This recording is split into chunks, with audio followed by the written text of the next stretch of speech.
চলো বন্ধুরা ঝটপট দেখে নাও তোমাদের জন্য একটা ডিপ ইয়েলো কালারের ফেব্রিক পেন্টিং ব্লাউজ নিয়ে হাজির হয়ে গেলাম। এই দেখো বন্ধুরা, ব্লাউজটা তোমাদের একটু জুম করে দেখাচ্ছি। এটা গোলাপ ফুল মোটিভের ওপর করার চেষ্টা করেছি, তোমরা তো দেখতেই পাচ্ছ। আর একটু ব্ল্যাক কালার দিয়ে বর্ডারও দিয়ে নিয়েছি। হ্যালো মাই লাভলি ভিউয়ার্স, তোমরা সবাই কেমন আছো? আমি তো বেশ ভালোই আছি। আমার করা নিউ ভিডিওতে তোমাদের সকলকে স্বাগত জানাই। চলো তোমাদের জন্য আবার একটা নিউ ব্লাউজ পেন্টিং নিয়ে হাজির হলাম। বন্ধুরা তোমরা সবাই কোথা থেকে আমার ভিডিও দেখো অবশ্যই কমেন্ট করে জানাবে, তাহলে আমি সবাইকে থ্যাংক ইউ জানাতে পারবো। ওরা আমার ভিডিওটা যদি তোমাদের একটুও ভালো লেগে থাকে অবশ্যই একটা লাইক করবে, কমেন্ট করবে এবং বন্ধুদের মাঝে শেয়ার করে আমার পাশে থাকবে। বন্ধুরা এতদিন তো আমরা ফুল পাতা গাছ এগুলোকেই রং করেছি। এখানে আমি কি করেছি, ব্যাকগ্রাউন্ডে রেড কালারটা ভরে নিয়েছি, কিন্তু দেখো বন্ধুরা আমি ফুলগুলো কিন্তু ফাঁকাই রেখে দিয়েছি। একটু অন্য স্টাইলে রং করার চেষ্টা করেছি। দেখো তো বন্ধুরা কেমন হচ্ছে আমার ড্রয়িংটা, অবশ্যই আমাকে কমেন্ট করে জানাবে।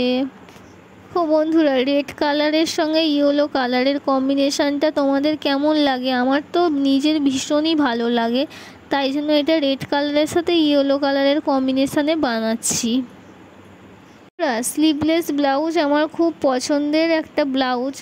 আমার মতো কে কে স্লিভলেস ব্লাউজ পরতে পছন্দ করে অবশ্যই কমেন্ট করে জানাবে। অষ্টমীর দিন সকালবেলা এইরকম একটা ইয়েলো কালারের স্লিভলেস ব্লাউজের সঙ্গে যদি একটা রেড কালারের শাড়ি পরা হয়, লুকটা কীরকম লাগবে বলো তো বন্ধুরা? তোমরাই কমেন্ট করে বলো। তো বন্ধুরা তোমাদের সঙ্গে গল্প করতে করতে আমার রেড কালারটা করা হয়েই গেল। এই দেখো একটা আমি এবার ডিপ বটল গ্রিন কালার দিয়ে একটা ত্রিভুজের মতো মোটিভ করার চেষ্টা করেছি। এই ইয়েলো কালারের উপর ডিপ বটল গ্রিন কালারটা তো আমার খুবই ভালো লাগছে। তোমাদের কেমন লাগছে অবশ্যই কমেন্ট করে জানাবে। এই দেখো বটল গ্রিন কালারটাও করা হয়ে গেছে। এবার আমি একটা ডিপ নেভি ব্লু কালার দিয়ে কাজ করেছি। দেখো আগে ত্রিভুজটা সোজা ছিল আর এই ত্রিভুজটা উল্টানো একটা ত্রিভুজ করেছি। দেখো বন্ধুরা কালার কম্বিনেশানটা কত সুন্দর লাগছে, তাই না? এটা ফোনে যত সুন্দর না দেখতে লাগছে, সামনে থেকে আরও সুন্দর লাগছে। এই দেখো এবার আমি কালো বর্ডারটা টেনে নিচ্ছি ফুলগুলোর পাশ দিয়ে।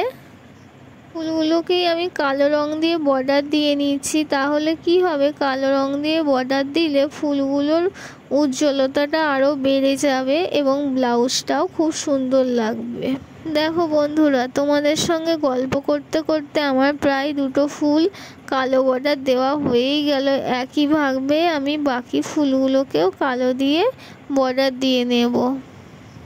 দেখো আমি যেখানটা দিয়ে রেড কালারটা করেছিলাম সেই একইভাবে আমি ব্ল্যাক কালার দিয়ে বর্ডারটা টেনে নিচ্ছি। তাহলে কি হবে, এই যে রেড কালারটা আরও সুন্দর লাগবে দেখতে। একইভাবে ওপরে আর নিচে দুদিকেই ব্ল্যাক কালারের বর্ডারটা টেনে নিলাম। বন্ধুরা তোমাদের সঙ্গে স্টেপ বাই স্টেপ কেমনভাবে ব্লাউজ পেন্টিং করতে হয় আমি সেটা শেয়ার করলাম।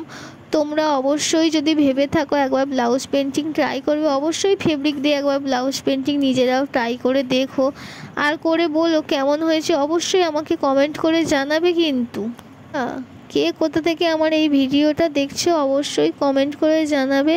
পুরো ভিডিওটা প্রথম থেকে শেষ পর্যন্ত দেখার জন্য তোমাদের অসংখ্য ধন্যবাদ। Thank you.